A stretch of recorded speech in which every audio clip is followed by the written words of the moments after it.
Pak Bayu dapat Pak. Ya. Cuma dah duduk nak.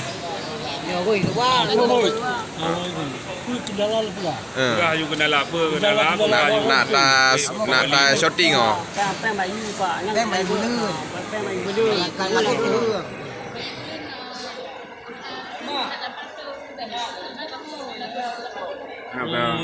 Ngan baru ni anjir berapa? Ya ayah akomodasi, ayah komunikasi. Ini ada kendala-kendala dari pedagang-pedagang ini masa pembayaran tiap bulan.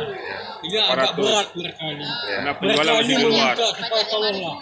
Untuk sementara kita bantu betul-betul Ya. kita bantu. Untuk apa kita bantu orang lain tu? Betul. Ini penting. Ya. Rakyat ini rakyat kecil yang kita bantu. Rakyat tetap di depan. Ya.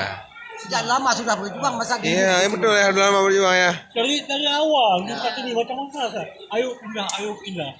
Semua pindah. Tapi jangan memberikan kendala. Ini harus diingat. Betul. Kalau sekali Pak Nudin Ya. sebagai Perindak Ya.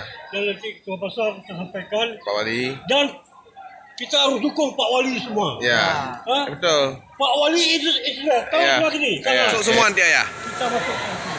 Ini kan namanya masa transisi pelan-pelan. Kita akan benar semua. Saya tetap merangkul pedagang mazhab itu. Kenapa? Nasib kita sama semua. Ya? Alhamdulillah lah. Nanti kami sampaikan ke Pak Wali. Allah beragam. Salam Pak Wali.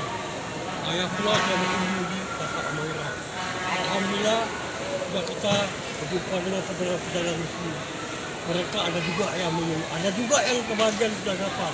Dan mengharapkan Pak Wali saya berkunjung sini. Pasti ada kendala, pasti ada. Tapi pelan-pelan. Ya.